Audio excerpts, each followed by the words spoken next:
ہم نے ڈاکٹر خالد سہیل صاحب کے ساتھ 2 پروگرام کیے، 2 نشستیں کی ادب اور نفسیات کے موضوع پر، اور اس میں جو ہماری پہلی 2 نشستیں تھیں ان دونوں نشستوں میں ہم راغب قلم کے 4 لوگ جو ممبران ہیں ہمارے علاوہ اور دوسرے مہمان 4 ادبی درویش ہمارے علاوہ پچھلی 2 نشستوں میں ہمارے ساتھ اور دوسرے احباب تھے جو کہ آن لائن تھے، اور وہ لوگ بھی سوال جواب کر رہے تھے، سن رہے تھے، پوچھ رہے تھے۔ یہ آج ہماری تیسری نشست ہے، اور اس میں صرف اور صرف ہمارے جو ارباب قلم کے 4 لوگ ہیں ہم لوگ ہیں، اور ہمارے مہمان ڈاکٹر خالد سہیل صاحب ہیں جو ہمارے مہمان بھی ہیں اور میزبان بھی ہیں۔ انہوں نے ہماری دعوت کی، ہم نے ان سے موقع دیا، اچھا ان سے سوال جواب کر لیے بہت سارے۔ تو ہمارا آج جو ہماری تیسری نشست ہے یہ ایکسکلوسیو یا خاص طور سے ارباب قلم کے لیے، ارباب قلم کے اراکین کے لیے ہے، اس میں ہم ڈاکٹر خالد سہیل صاحب سے اسی موضوع پر جو باتیں ہماری نہیں ہو پائی تھیں، جو تشنا رہ گئی تھی، ہم ان باتوں کو شروع کریں گے وہیں سے جہاں پہ سلسلہ ٹوٹا تھا۔ وہ کوشش کریں گے کہ ہم اپنے موضوع پر جتنی زیادہ مزید باتیں پاس کر سکیں اور اس کا موضوع کا جتنا احاطہ ممکن ہو وہ کر سکیں۔ تو ڈاکٹر صاحب ایک بار پھر شکریہ۔ جناب شکریہ آپ کا، آپ نے اتنی عزت دی، اتنی رسپیکٹ دی، کیونکہ میرا یہ خیال تھا کہ کیونکہ موضوع ثقیل ہے، باتیں مشکل ہیں، تو آپ پہلے پروگرام کے بعد مجھے دوبارہ نہیں بلائیں گے، ریپیٹ کی بجائے ڈیلیٹ ہوگا۔ تو جب آپ نے دوبارہ بلایا تو مجھے حیرت ہوئی، اور اب تو آپ نے تیسری بار بلایا، تو یہ تو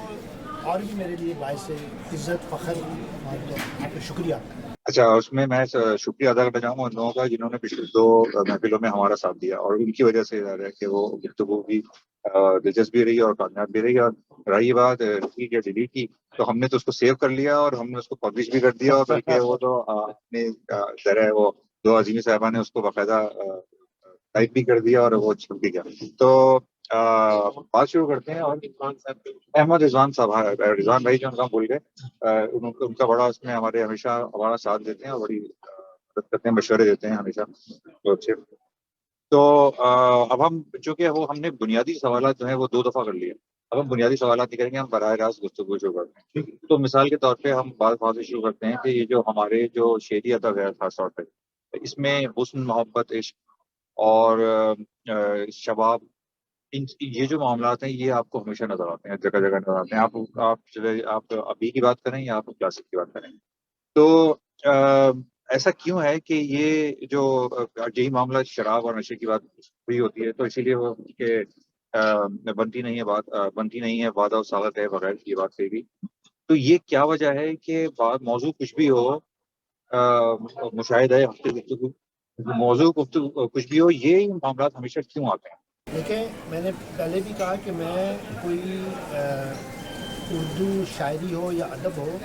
اس کا نہ تو کوئی نقاد ہوں، نہ محقق ہوں، نہ ریسرچ اسکالر ہوں، میں خود بھی ایک طالب علم ہوں، لیکن یہ ہے کہ میں مختلف چیزوں کے بارے میں ایک رائے رکھتا ہوں۔ میں آپ کو اپنی عاجزانہ، طالب علمانہ، درویشانہ رائے، میرے نزدیک اس کے 2 پہلو ہیں۔ ایک پہلو تو یہ ہے کہ شاعری ہو یا ادب ہو یا کوئی بھی فنون لطیفہ ہو، اس کا آغاز ٹین ایج ایئرز میں، پہلی دفعہ جب ایک بچی یا بچہ وہ بلوغت کو پہنچتا ہے تو پہلی دفعہ اس کا صنف مخالف میں نفسیاتی طور پہ اس کے جب ہارمونز، جس کو ہم ویسٹ میں کہتے ہیں، جب ہارمونز ایکٹیو ہوئے تو اب پہلی دفعہ اس کو صنف نازک میں یا مرد میں مطلب ہے وہ ایک دلچسپی، ایک مطلب ہے کہ اس کی فیسینیشن، اس کی جو ہے نا اٹریکشن پیدا ہوا، اور اس نے وہ پہلی محبت میں گرفتار ہوا۔ وہ جو پہلی محبت میں سمجھتا ہوں وہ ایک بڑا نفسیاتی تجربہ ہے۔ وہ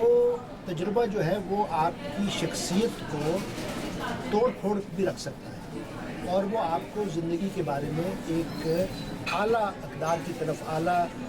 زندگی کا طرز عمل کی طرف بھی، اس وجہ سے وہ جو پہلا رومانوی تجربہ ہے، جس کو ہم رومانوی محبت اگر میں کہوں، تو رومانوی محبت کا تجربہ ایک دلچسپ اور معنی خیز ہوتا ہے۔ اور پھر اگر آپ ایسے ماحول میں ہیں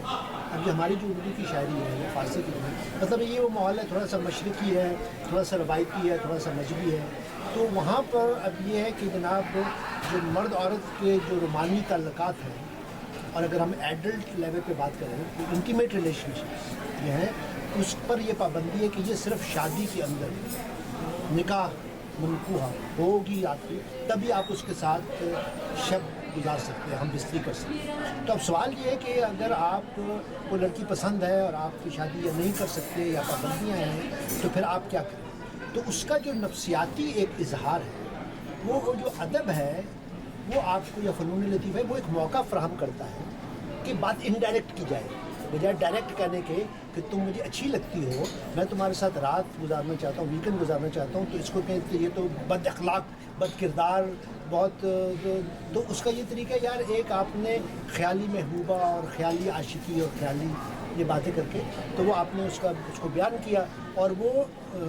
فرائڈ کی زبان میں وہ سبلیمیشن کہتے ہیں کہ آپ کے وہ جذبات اگر ڈائریکٹ اظہار کیا جائے تو معاشرہ اس پہ قدغن لگائے گا، آپ پر فتوے لگائے گا. تو فنون لطیفہ وہ مواقع فراہم کرتے ہیں، شاعری بھی اس کا حصہ ہے، رقص بھی، موسیقی بھی، کہ آپ اس کو انڈائریکٹ اظہار کریں اور انڈائریکٹ اظہار سے آپ کی سیٹسفیکشن بھی ہو جائے، کچھ محبوبہ تک بات پہنچ جائے، آپ کو کچھ عزت بھی مل جائے، سیلف اسٹیم بھی بڑھ جائے. لیکن میں یہ عرض کروں کہ یہ نوجوانی کی بات ٹھیک ہے. اب یہ علیحدہ بات کے بعد شاعر بڑھاپے میں بھی وہ نوجوانی والی باتیں کرتے ہیں. یا سوری ڈاکٹر صاحب، میں یہاں پہ ایڈ کروں گا، یا جیسے آپ نے کہا بڑھاپے یا نوجوانی سے پہلے بھی ایسے تجربات نظر آتے ہیں، دیکھے جاتے ہیں بچوں میں جن کو ہم بستری یا رات گزارنے کا کوئی شعور ہی نہیں ہوتا ان معاملات کا، لیکن ان میں ایک جذباتی کشش ہوتی ہے. تو اس میں آپ کیا کہیں گے؟ جو ایموشنل کنیکشن ہے وہ تو مطلب ہے وہ تو آپ کا ماں سے، باپ سے، بہن بھائی کزن لوگ سے ہے، وہ تو ایک جذباتی تعلق ہے. وہ بھی اس لیے میں نے اس کو رومانوی محبت کہا. تو محبت جو ہے وہ بیسیکلی صرف رومانوی نہیں ہے، وہ انسانی محبت. آپ کو کسی سے بھی آپ کو پسند وہ آ سکتا ہے، لیکن اس میں رومانس یا جنس کا پہلو نہیں ہے. لیکن یہ ایک فیز ہے جس میں اکثر شاعر یا اکثر ادیب یا اکثر انسان 15 سے 20-25 سال کی عمر تک اس میں رہے، اس فیز سے پھر باہر آ گئے، پھر جو غم دورہ ہے وہ غم جاننا پہ غالب آ گیا، آپ نے زندگی کے اور مسائل ہوئے. پھر یہ ہے کہ وہ جو جس کو آپ عشق حقیقی کہیں، پھر جب آپ کا ایک روحانیت کے ساتھ یا انسانی زندگی کے ساتھ ایک تعلق پیدا ہوا تو بہت سے شاعر ادیب اس فیز سے گزرتے ہیں، اس کے بعد وہ زندگی کے باقی مسائل کے بارے میں شاعری کرتے ہیں. لیکن یہاں پر بھی ہے ویسٹ میں بھی ایک جیسے ایک میوزیشین ان کا نام ہے لائنل رچی، بہت پاپولر ہے. وہ میں ان کو 20 سال سے 30 سال سے سن رہا ہوں، اور انہوں نے کوئی 200 گانے سب، وہ ہمیشہ ان کے گانے فرسٹ ڈیٹ پر ہی. اچھا، وہ فرسٹ ڈیٹ سے بات آگے نہیں جاتی. مطلب ایک تو رومانس ہے، ایک زندگی کے بارے میں رومانوی رویہ ہے. بھئی اگر آپ شادی کریں گے، جو لوگ شادی وہ جانتے ہیں یار بیوی جب آپ اس کے ساتھ رہتے ہیں تو مسائل ہیں، وہ بیمار ہے، آپ بیمار ہیں، بچوں کے مسائل ہیں، معاشی مسائل ہیں، سماجی مسائل ہیں. لیکن اگر آپ پیور ایک زندگی کے بارے میں ایک رومانوی تصور ہے جو ایک مطلب حقیقی نہیں ہے، وہ ایک رومانٹیسائز ہے. تو میں اس کو نوجوانوں کے لیے تو اپروپریٹ ہے. لیکن اگر وہ 50 سال کا، 45 سال کا، 65 برس کا شاعر ادیب بھی اسی طرح کی باتیں کرتا ہے تو وہ شاعری میں لگتا ہے کہ یار یہ تو جس طرح ہمارے غزل میں کہ جی یہ تو نامحرم عورتوں سے باتیں کرنا ہے، تو وہ اس کو میرے نگاہ میں اس کو کچھ زیادہ ویلیو نہیں دیتا. ہاں وہ مطلب ہے کہ انٹرٹین کرنا یا کسی کو لڑکی کو سیڈیوس کرنا اگر یہی مقصد ہے، لیکن اگر زندگی کے بارے میں آپ کا تجربہ، مشاہدہ، مطالعہ کیجیے. پر میں لمبا جواب دوں، لیکن میں سمجھتا ہوں کہ جو فرسٹریشنز ہیں ان کو آپ شاعری یا فنون لطیفہ موقع فراہم کرتے ہیں کہ آپ ان کو سوشلی ایکسیپٹیبل طریقے سے، مشاعرہ ہو یا کتاب ہو، جو اس میں اس کا اظہار، اس میں کوئی برائی نہیں ہے، لیکن میں اس کو امیچیور سمجھتا ہوں. جو میچیور شاعر ہے وہ زندگی کے باقی مسائل کے بارے میں. ڈاکٹر صاحب، ہم شاعری میں، افسانوں میں، جیسے کہ وہ سوال کا ایک پارٹ تھا کہ مختلف موضوعات لے کر آتے ہیں. حسن و عشق کے موضوعات بھی ہوتے ہیں، فلسفہ بھی ہوتا ہے، روحانیت بھی ہے، مذہب بھی ہے، حمد اور نعتیں بھی لکھی جاتی ہیں. تو آپ نفسیات کے حوالے سے کیا کہیں گے؟ انسان کو سب سے زیادہ مطلب انسان کی نفسیات میں کوئی ایسی چیز پائی جاتی ہے جس کی بنیاد پر ہم کہہ سکیں کہ اس کو یہ چیز زیادہ اٹریکٹ کرے گی کلیکٹیولی؟ اوبیسلی ویسے تو ہر انڈیویجول ایک اپنی شخصیت رکھتا ہے، لیکن کچھ مشترکہ کے مطلب خصوصیات بھی ہوتی ہیں انسانوں میں. تو آپ کیا سمجھتے ہیں کہ مخصوص کلیکٹیولی کوئی ایسی مطلب کہ پراپرٹیز ہیں جس میں ہم کہہ سکیں کہ جی یہ صنف جو ہے انسانوں کو زیادہ کرے گی یا کرتی ہے؟ دیکھیں، اگر ہم فنون لطیفہ کا کلچرل انالیسس کریں تو دو چیزیں مجھے سمجھ آئیں. ایک چیز یہ ہے کہ جو عصر حاضر ہے، جس دور میں آپ رہ رہے ہیں، جس دور میں آپ جوان ہوئے، جس دور میں آپ نے مطلب شعور میں آنکھ کھول لیا، آپ نے ارد گرد دیکھ لیا. اگر پاکستان کی اگر بات کریں تو اگر آپ کی آنکھ کھلی اور ارد گرد ایوب خان کا دور تھا، آپ نے آنکھ کھولی ذوالفقار علی بھٹو کا دور تھا، آپ نے آنکھ کھولی رضیاء الحق کا دور تھا، آپ نے آنکھ کھولی اب عمران خان کا دور ہے، تو آپ اس کے بارے میں ایک رائے رکھتے ہیں. تو آپ کا جو سماجی شعور ہے، جو تنقیدی شعور ہے، وہ صرف آپ کی داخلی کیفیت ہو تو ٹھیک ہے کہ آپ کو ایک عورت سے عشق ہو گیا اور آپ کی بیوی سے جھگڑا ہو گیا، بچے بات نہیں مان رہے، ایک آپ کی، یا آپ اپنی داخلی یا اپنے امیڈیٹ فیملی پرابلم سے آپ سوشل کلچرل، اب اسی طرح جیسے جنگ ہو رہی ہے تو آپ اس ماحول سے کتنا کنیکٹڈ ہے، اس کے بارے میں کیا رائے رکھتے ہیں، اور اس کے بعد آپ کا جو تخلیقی اظہار ہے. میں آپ کو ایک بنیادی میں یہ سمجھتا ہوں کہ شمالی امریکہ،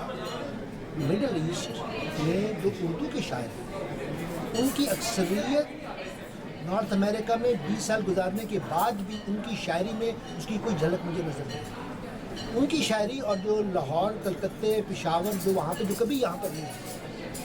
تو اب یہ مہاجری شعر، میں اپنے حوالے سے بات کروں کہ مہاجری ادب کیا ہے. ہماری بہت ڈسکشنز ہوئی فیملی کے ساتھ، تو میں نے کہا مہاجری ادب کا مطلب ناسٹیلجیا نہیں ہے کہ آپ کو پشاور یاد آ رہا ہے، کوہاٹ یاد آ رہا ہے، آپ کو لکھنؤ یاد آ رہا ہے. مہاجری ادب کا مطلب یہ ہے کہ یار میرے جو یہاں کے ایکسپیرینس ہے، جیسے میں نے نظم لکھی سنو مین، تو مجھے پشاور میں کبھی سنو نظر نہیں آئی. وہاں سنو مین میں نے نہیں دیکھا، یا کرسمس ڈنر میں نے لکھی. تو آپ جو زندگی گزار رہے ہیں اس کے لیے آپ کو ایک لیول پہ اپنی جو کلیشے کی شاعری ہے اس سے باہر نکل کر نئی تراکیب، نئے اشارے، نئے تلمیحات، نئی وہ چیزیں جا کے جو آپ کا تجربہ ہے، جو آپ کینیڈا میں یا امریکہ میں یا مڈل ایسٹ میں رہے. تو ایک یہ اس کا پہلو ہے کہ آپ کتنا اپنے معاشرے کے ساتھ جڑے ہوئے ہیں اور کتنا ترغیب کی. دوسری بات یہ ہے کہ آپ جو جس صنف میں آپ اظہار کریں، غزل ہے، نظم ہے، اس کی اپنی ایک لمیٹیشن ہے. غزل کی اس میں آپ بہت سے بڑے غزل کے شاعر بھی ہیں، لیکن غزل صنف کی اپنی ڈیفینیشن ہے. جس سے زیادہ نظم ہے، نظم سے نثری نظم، نثری نظم سے نثر جو ہے، ڈرامہ جو ہے. تو آپ ایک طریقے سے اس صنف کی جو پابندیاں ہیں اس میں آپ ایک طرح سے لمٹ ہو جاتے ہیں. اور تیسری بات یہ کہ ہسٹوریکل آپ کا کتنا، جیسے اب میں بات کروں یار امیر خسرو کے دور میں غزل لکھی ہے، غالب کے دور میں، اور فراز کے لیے لکھنا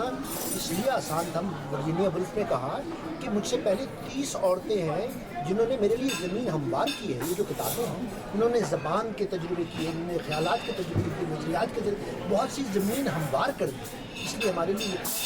آسان ہے، اس لیے نئی چیز لکھنا پھر مشکل ہے. تو بہرحال یہ سب چیزیں میں یہ سمجھتا ہوں کہ اس شاعر کی جو کنٹریبیوشن ہے وہ عصر حاضر کے ساتھ، زبان کے ساتھ اگر وہ جڑ جاتا ہے پھر اس کی جو شاعری ہے، اس کا جو شعر ہے، مطلب ہے وہ ہم کہتے ہیں زندہ ہوگا. لیکن میں مذہبی آدمی نہیں ہوں، لیکن میرے نزدیک یہ زندہ مصرع ہے کہ اسلام زندہ ہوتا ہے ہر کربلا میں. اکثر لوگوں کو پتہ ہی نہیں یہ شعر کس کا ہے، یہ بھی نہیں پتہ اس کا دوسرا مصرع کا ہے. بعض دفعہ ایک مصرع یا ایک شعر جو ہے وہ زندہ رہ جاتا ہے کیونکہ اس نے اس دکھ کی رگ پر ہاتھ رکھا اور آپ نے اس چیز کو ٹچ کی اور لوگ کہہ رہے ہیں کہ ہاں یہ تو میرے دل کی بات ہے، میرے دل کی بات ہے، میں ایسے کیوں. تو بہرحال میں یہ سمجھتا ہوں کہ یہ سوال آپ کا بہت عام ہے کہ اس کو کس طرح وہ اپنے ماحول، اپنی زبان، اپنے کلچر، اپنے عہد کے ساتھ کہاں تک جڑا ہوا ہے اور کتنا اس کا اظہار کر سکتا ہے، وہ اس سے فرق ہے. اچھا، مطلب آپ یہ کہنا چاہ رہے ہیں کہ اپنے کلچر اور اپنے ماحول سے جڑ کے جو ادب تخلیق کیا جائے گا وہ سب سے زیادہ مؤثر ہوگا. ہاں مؤثر ہوگا اور اس کے زندہ رہنے کے زیادہ دیر تک. لیکن آپ نے جو مثال دی وہ تو جس دور میں کہا گیا نہ اس دور کا واقعہ تھا نہ آج کا واقعہ ہے. لیکن یہ وہ جو دو مصرے آپ نے ابھی، جس کا ایک مصرع پڑھا کہ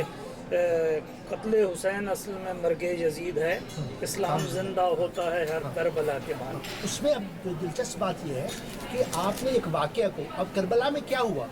ہو سکتا ہے تاریخی طور، لیکن اس شاعر نے ایک واقعہ کو لے کے، مطلب آپ ضیاء الحق کو لے لیں، عمران خان کو لے لیں، پیوٹن کو لے لیں، آپ کسی کو لے، مطلب آپ نے اس کو لے کے کیا آپ اس واقعے کو کیا آپ ایک استعارہ بنا سکتے ہیں. وہاں پر حسین نہیں رہا، اس نے حسین اور یزید کو ملا کر اور اسلام کو تینوں کو ایسے ملا دیا ایک مصرے میں کہ اب آپ کوئی بھی مطلب جو بھی حق اور باطل کی کہیں بھی کوئی لڑائی تو وہ حسین بن گیا جو حق والا ہے، اور یزید بن گیا جو غلط ہے، اور جو اسلام ایک سچائی کا ہے تو سچائی. تو آج حسین ہو سکتا ہے وہ مطلب جو پیوٹن اور وہ جو کیا ہے یوکرین میں جو کچھ ہو رہا تھا. تو میرے نزدیک جو بڑا شاعر ادیب ہے وہ ایک مشاہدے کو لے کر اس کو اتنا ریس کر دیتا ہے کہ وہ جو کراس ہے وہ کراس صرف عیسیٰ کی وہ نہیں آتا، وہ کراس صلیب جو ہے وہ صلیب ایک استعارہ بن جاتی ہے کسی بھی ظلم، کسی بھی جبر، مطلب وہ مذہب یا روایت سے نکال لیتی ہے، اس کو اوپر لے جاتی ہے. تو وہ مذہبی بھی بات ہو سکتی ہے لیکن وہ مذہب سے بالا تر بھی ہو سکتی ہے. اچھا ایک چیز جیسے ہمارے خصوصاً جو بر صغیر کا کلچر کہ اس میں دیوار سے کے بیٹھی تھی لوگوں کو جو غم کی بات ہے وہ بڑا اثر کرتا ہے، جس میں غم کا اظہار. اور میری آواز اتنی تو اور آپ اگر پرانی فلموں میں گانے دیکھ لیں انڈیا کے تو جو غم کے گانے تھے وہ آج تک سنے جاتے، اور خوشی والے تھے وہ ڈال گئے تھے. تو وہ اتنا اسٹرانگ ہے لوگوں کا کنیکشن غم کے ساتھ کہ وہ جو لوگ شاعری میں اور دوسری جگہوں پہ غم کا اظہار کرتے ہیں، اس کی باتیں کرتے ہیں، وہ زیادہ سنجاتی مانی جاتی ہے. کیا اس کے پیچھے کوئی سائیکولوجیکل پرابلم ہوتا ہے خصوصاً بر صغیر کے لوگ؟ ہاں، یہ اچھا نفسیاتی سوال ہے. میں یہ سمجھتا ہوں کہ جنرلی جو کامیڈی ہے،